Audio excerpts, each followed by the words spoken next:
promise to go to sleep right away. I'll read you one story, okay? All right, now, which one should we read? Little Red Batch of Paint? How about Jack Sustersuck and the Beanstalk? You like that one. How about this one? This is one of your favorites. Goldilocks and the Three Paint Cans. You want to hear that one? All right, here we go. Once upon a time, there was a young girl who worked at a paint factory. They called her Goldilocks because of her long, golden-colored hair. But she had to wear her hair up on her head for safety reasons, so she wouldn't get it caught in any machinery. The filling process for the paint cans went as such. Each can ran down a conveyor and stopped under a filling spout. The paint was put into the cans through these spouts and then moved along to the next step. A valve was put into each can and the can crimped to keep the paint from spilling out once it was filled. Then the little cans went into the gas house where they were filled with a gas called propane. The propane is what made the paint spray out of the can when you pushed on the spray button. There was a determined amount of gas that went into each can depending on the formula. This was set up a long time ago by the formulators when they formulated the paint. It was Goldilocks' job to watch the paint cans after they came out of the gas house to make sure that the right amount was put in. One day, as she was watching the cans, she picked one up to weigh it, and it was much lighter than it should be. "Oh my, this can is much too light to send down the line," she said as she discarded the can into a scrap barrel. As she watched the paint cans coming out of the gas house, she picked up another can, much larger and bulging at the seams. She weighed it and exclaimed, "Oh my, this can is much too heavy and dangerous to send down the line."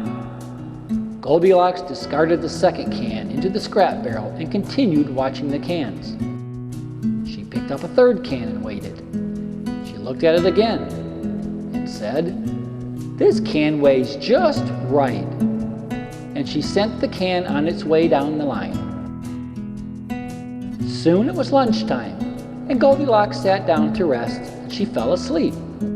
As she slept, the supervisor walked over to the scrap barrel and looked in. "Someone has been weighing cans and throwing them in the scrap barrel," he said as he pulled out the light can and put it on the scale. "This can is way too light and should not have been sent down the line," he said. He pulled the second can out of the barrel and weighed it. "This can is way too heavy and dangerous and should not have been sent down the line."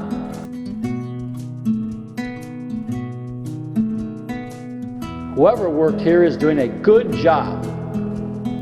With that, Goldilocks woke up and was startled when she saw the supervisor. "Oh my," she said. "Did I do something wrong?" The supervisor looked at her and smiled.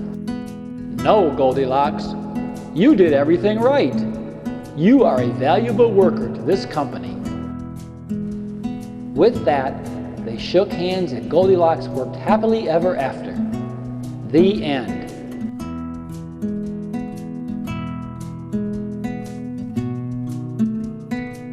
Are you asleep?